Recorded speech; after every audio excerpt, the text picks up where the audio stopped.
Yes or no?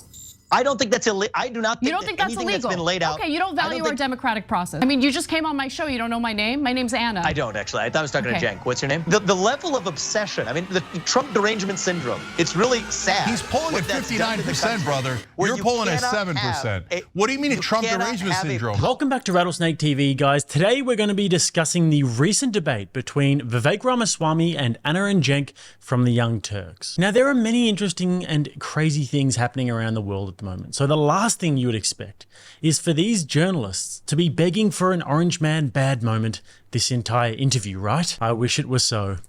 Let's get into it. You said that you would pardon Donald Trump on these unjust charges. So if you pardon him on taking national secrets without permission, not returning them, lying to the FBI, etc., does that mean that Joe Biden is allowed to do the same thing? That he could just take national secrets, show them to anyone he likes?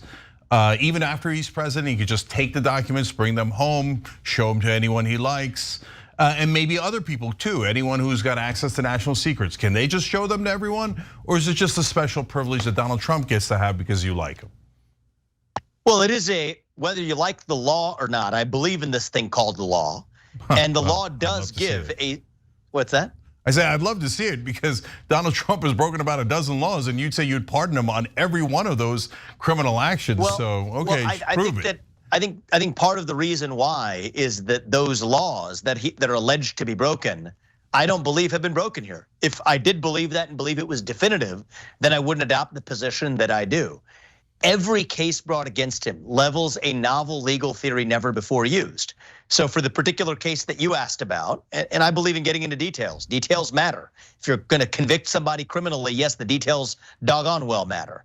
So the Presidential Records Act explicitly lays out the criteria for what documents a prior president is and is not able to access. If you don't like the law, change the law. But part of the reason is that we already entrust the US president with making all kinds of incredible judgments, whether or not to use nuclear weapons on down. So yes, that same president we do entrust when leaving office with access to those same records. The judges have interpreted it, and even in the Clinton sock drawer case, as it related to Bill Clinton, revealing undoubtedly classified information afterwards, a judge explicitly came down on interpreting that statute. So I've laid this out in detailed articles in the Wall Street Journal and elsewhere, but why am I bothering talking about it as opposed to legal scholars elsewhere? Let them debate it.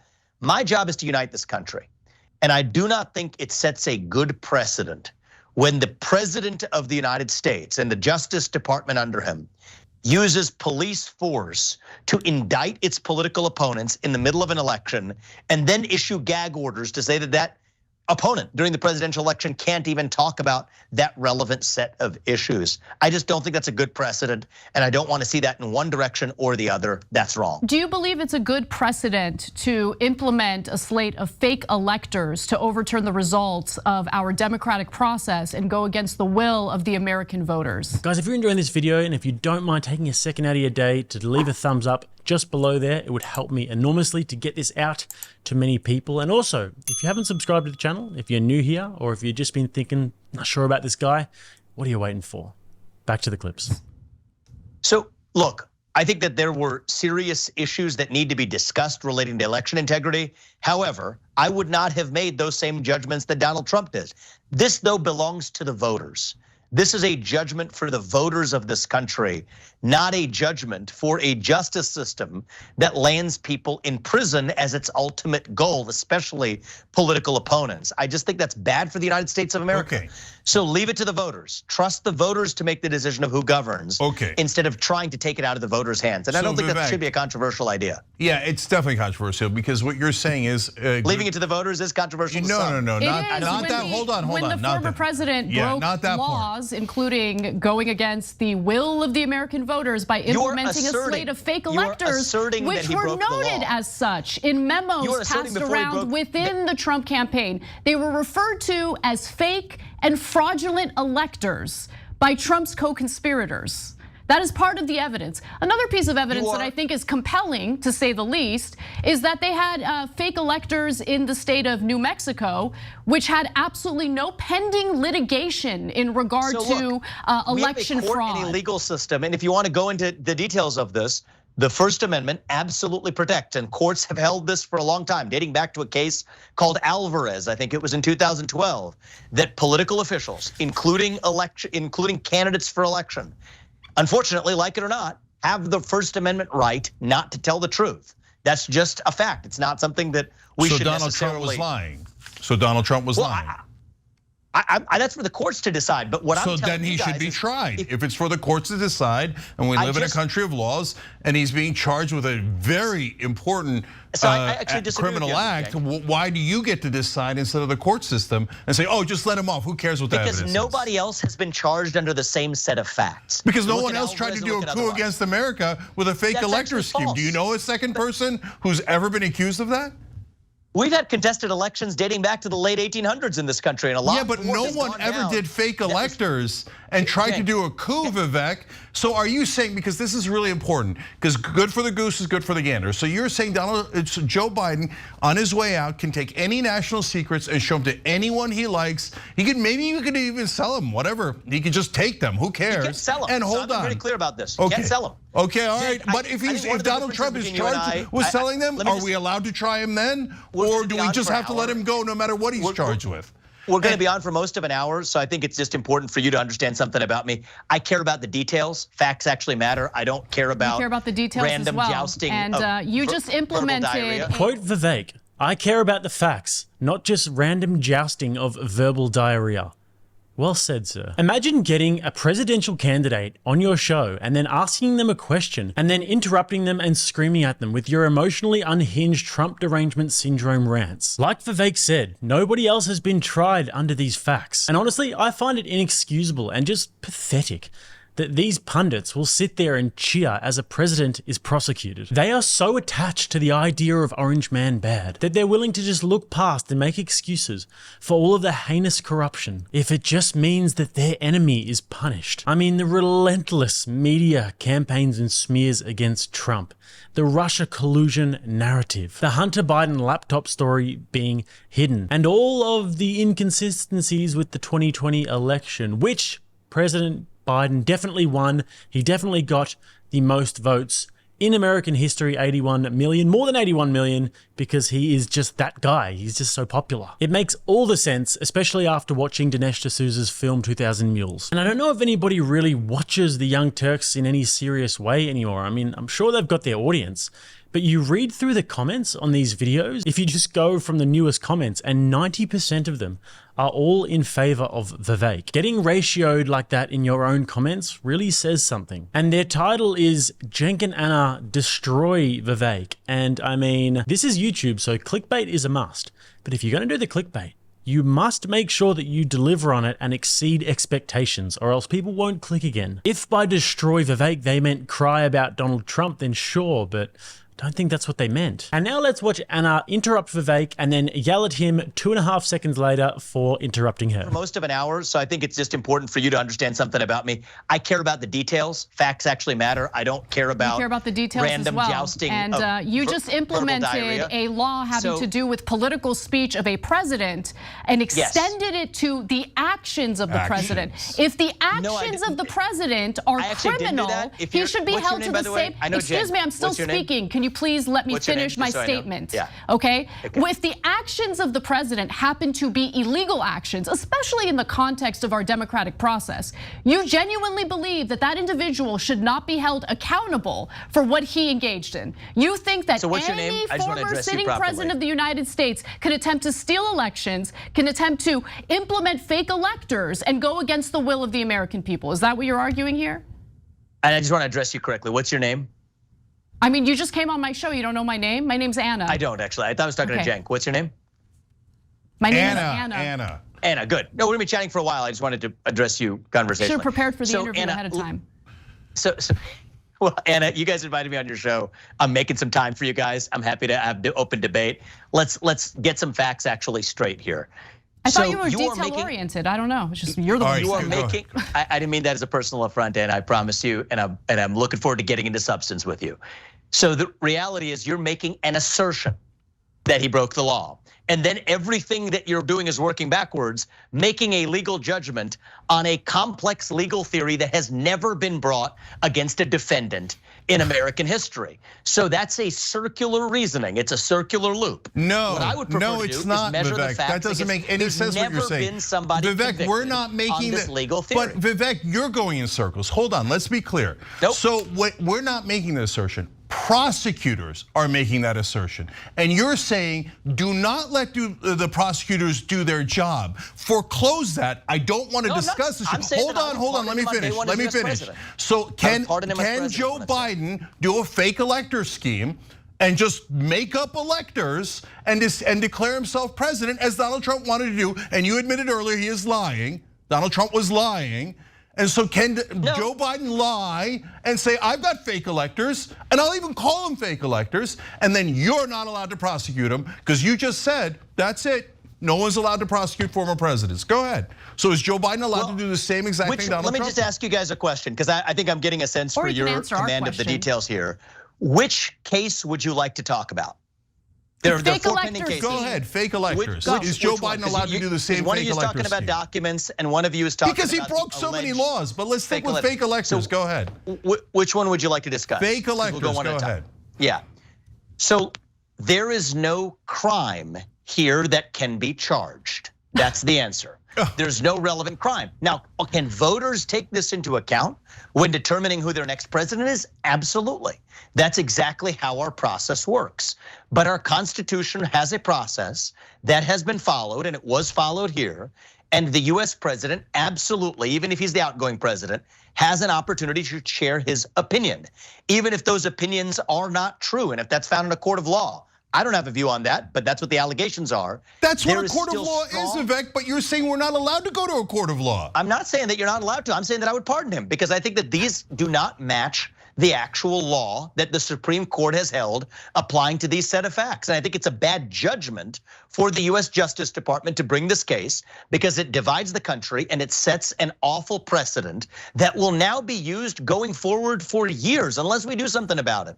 Unless it takes a leader who actually unites this country. This is the new precedent in the United States of America. The new precedent is the party in power will look at who the opponent is and throw the legal statute book at them. That's not how it's supposed to work. You're supposed to find a crime and then decide whether or not you want to prosecute it according to the same standards you use for every American. That is not what's happening here. And there is little doubt that if Donald Trump were not running for president, they would not have brought these charges. So I think that if you ask me, does this move towards uniting the country or not? I think it does not. I think it moves towards dividing the country, which is why I have been clear, even though I'm running against Donald Trump, I would pardon him if I'm elected president because that will move this nation forward. And I do not think that we should be guided by vengeance and grievance against one man. I do not think that that helps the United States of America. That's why I'm in this race, and that's why I clearly answer your question. You asked me, why would I pardon? That's why I would pardon. And just to be clear, you have absolutely no problem with the Trump campaign implementing fake electors in the state of New Mexico, which had no pending litigation in regard to election fraud. You're okay with that? There is a difference between what I've made the same judgments. Yes or no? I don't think that's illegal. I do not think, you don't think that's anything illegal? That's been laid out. Okay, you don't value our democratic process. Great to hear it. I don't think anything that's laid out has been a violation of the law. That's what I believe. That's amazing. Okay. All right. The difference between these left and right alternative media platforms and shows in terms of viewing experience is just night and day. If you go and look at a Daily Wire or a Valuetainment production, and then you go and look at a Young Turks or a Majority Report production, the difference in demeanor and professionalism and just overall quality for that matter is very apparent. Firstly, not only do they not know when to shut up and let their guests speak, they don't know when to let each other speak. And I think it's pretty clear that they don't have a very good dynamic. I mean, they're both emotional hotheads, and it would be much better if one of them was more of a cool head. And then Vivek comes in with the old, what is your name? I mean, at least he didn't get her name wrong and call her Doug or Charles. But I do find it a little bit hard to believe that he didn't know her name. I mean, she's a pretty prominent figure in this space, but who knows? But what we do know is that she was not impressed by that, and she got on the defensive real quick. And now let's get into the part where they discuss Vivek's proposal for a civics test for young people who want to vote. I would like to disenfranchise voters between the ages of 18 and 25. Wrong. You want to increase the voting age to 25 years old. Why do you want to do that? Well, I don't want to disenfranchise anybody, but I do think that we need to revive civic duty in this country. So right now, I think we suffer a crisis of national pride in the United States of America. So the same logic that we apply to immigrants who want to come to this country, to say that you have to know something about the country before you vote in that country, I think it is fair to apply that same logic to somebody who turns 18 and acquires their citizenship that way. And if not that, then at least to serve the country in some minimal way. So if you ask me, are we better off or worse off as a nation if every high school senior has to pass the same civics test that every immigrant has to pass in order to become a voting citizen? I think that will make our country stronger. I think that will make our country more united. I think that will make our voting populace more informed, people more proud to be an American. There was a 10-year-old girl who approached me in Iowa last week, having heard about this policy and some of the criticisms from the left and otherwise. She printed out the 100-question test. She scored 100%, 60% is a passing score. If a 10-year-old girl in Iowa can do it, yes, every high school senior can and should too. And that's not a Republican idea or a Democrat idea. Now, I personally believe that voting rates amongst young Americans will actually skyrocket once we revive that sense of civic pride and civic duty. I also favor making Election Day a national holiday. We should make voting in this country a civic ritual, that it should mean something. It unites us to say that we take the time to know about our country, our Constitution, and then participate in our republic. And so I'm not saying you have to agree with me on that, but I do think that if you're not going to agree with me on that, then I challenge you to find a better idea, and I'm open to it myself, for how we revive that missing civic pride in our country. But one way or another, we're gonna have to think outside of the existing box to do it. And that's part of where I'm leading the way. So Vivek, I wanna ask a follow-up on that. I have an idea that I've discussed on the show before. I think that after people leave high school, they can go to the military, Peace Corps, AmeriCorps, et cetera. I think it unites the country. So I understand I have a different idea. I think that's interesting. Okay, now in terms of the, you say they need to know civics, but you know that if you knew civics, that this country also has a history of poll taxes, literacy tests, et cetera, to specifically disenfranchise some voters. And so, and you know that the Republicans are losing under 25-year-old voters in a massive way, and that is absolutely clear based on the demographics, on the polling information. So it looks really convenient that all of a sudden you don't want as many young voters, et cetera. But here comes the question.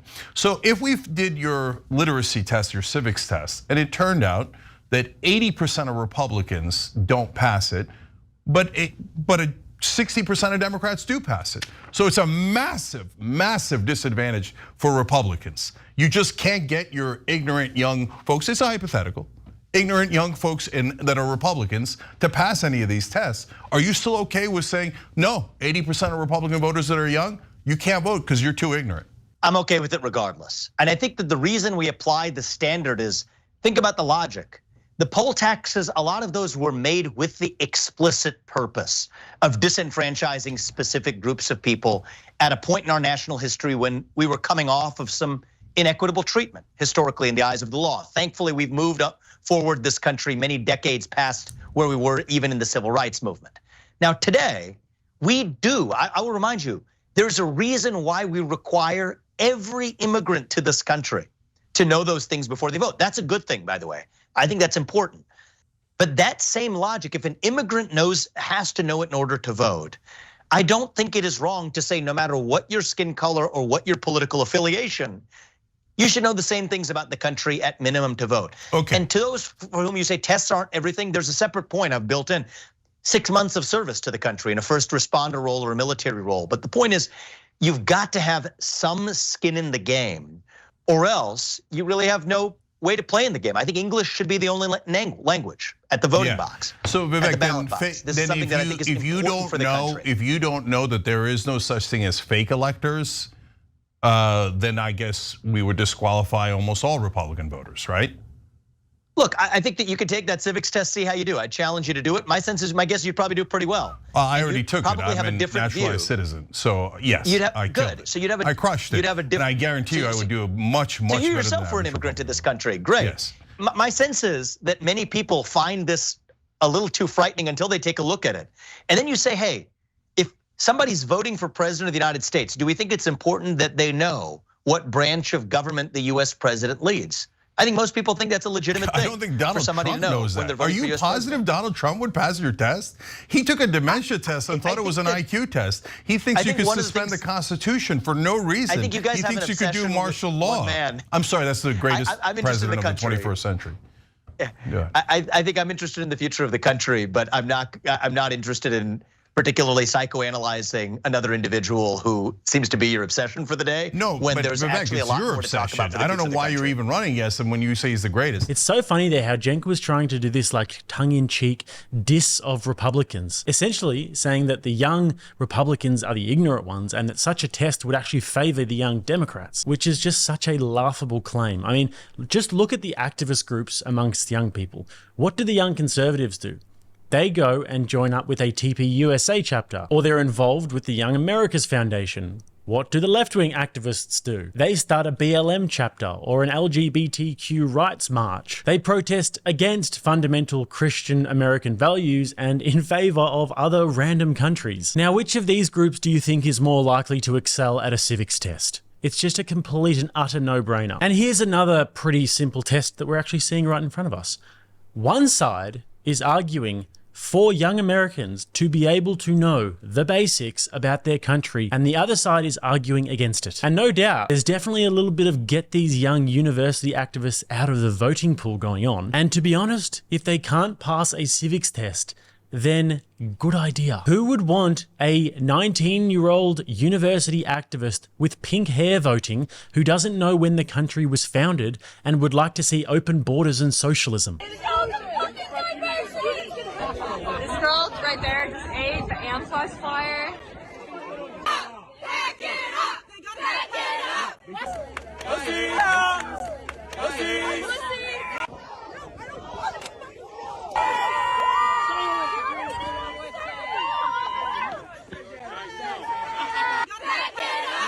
I like democracy, guys, but it has its flaws. Just ask Plato. And now let's watch the final part, where Vivek beautifully calls these guys out on their Trump derangement syndrome. One of the issues that was reported on widely during the Trump administration was how he was directing official government business to Trump properties and then inflating the prices of the hotel stays for government officials and members of the military in order to pad his pockets. Did you at all have a problem with that?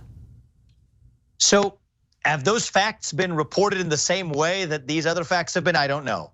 My question, though, and my answer is, I don't care if you're Republican or Democrat, you should not use your government connections to make money, period. And so what does that mean? 10-year ban on lobbying? I favor it. If you leave the government, you should not be able to lobby the government for more than 10 years. If we found out that the Saudis decided to buy the PGA and funnel all of the or a lot of the tournaments to, coincidentally, Donald Trump's golf courses, right after he was in charge of policy with Saudi Arabia, you would be outraged by that. So I don't understand this game of innuendo. I have no idea what facts you're referring to or not. Okay, here, I'll give you another one. Because, okay, so you're saying hypotheticals, that's actually what's happening in the real world. But I'll give you another one. You said earlier that you're opposed to people taking super PAC money and you think that's corrupting and it makes them circus monkeys. Again, I totally agree with you. I totally agree with you, okay? So Sheldon Adelson gave over $100 million to pro-Trump super PACs, and then Donald Trump did all the things that Sheldon Adelson asked him to do, including getting rid of corruption charges on him, including fighting against unions, including bringing back money from abroad. Sheldon Adelson's main money was in China, in Macau casinos, was able to bring it back at 8%. Be with you. This is the system in both political parties that needs to end. Now, what did I say? From everybody, even the people I'm running against in this race, it is legal within the bounds of the law. I think we need to change the law so that we have an even-handed system where you don't have a special class of mega donor billionaires influencing what politicians do. Okay, so you are clear. So you're saying it does apply to Trump. So Trump was corrupt when he took his super PACs took over $100 million in both elections from Sheldon Adelson. I said the same thing I said at the very beginning. It is legal, and that's why we need to change it. We need to change the system where you do not want people to effectively have disproportionate influence on their politicians. So I think you and I agree on that. Change the law.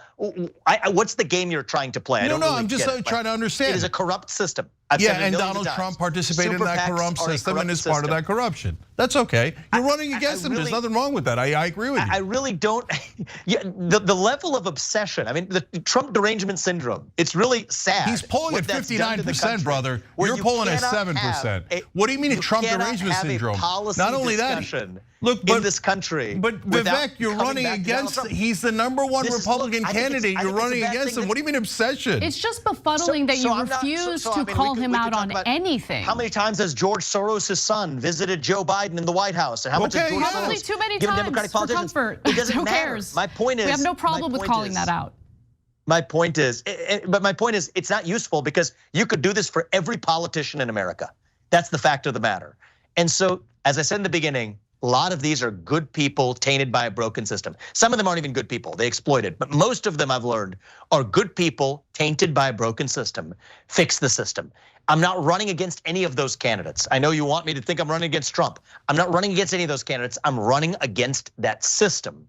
And I think that that's something that probably on a day where you're in line with your principles would agree with. Interrupting, personal attacks, little semantic games. What a boring and unproductive way to spend an hour with the presidential candidate, and a very thoughtful man and a very influential man potentially. And Vivek was consistent the whole time, as he has managed to be throughout, which I'm actually constantly impressed by. None of the leftists who have been trying to grill him on these shows have even managed to find a smoking gun. And unfortunately, these guys didn't really come into this interview with an open mind and a desire to understand him and his points of view. They came into it with an agenda to put a wedge between him and Trump, and there's a reason for that. Trump and Vivek are forming a mutual respect and somewhat of an alliance, you could say, that is good for the Republican Party and good for America, and they can't stand it. So guys, with that, make sure to hit those links in the bio and come find me on Locals and join the Telegram group and also social medias. If you guys would like to subscribe to the channel, you can click right here. And if you'd like to watch another video, right here. Till next time, I'm Jake. This is RattlesnakeTV, keeping you armed and dangerous.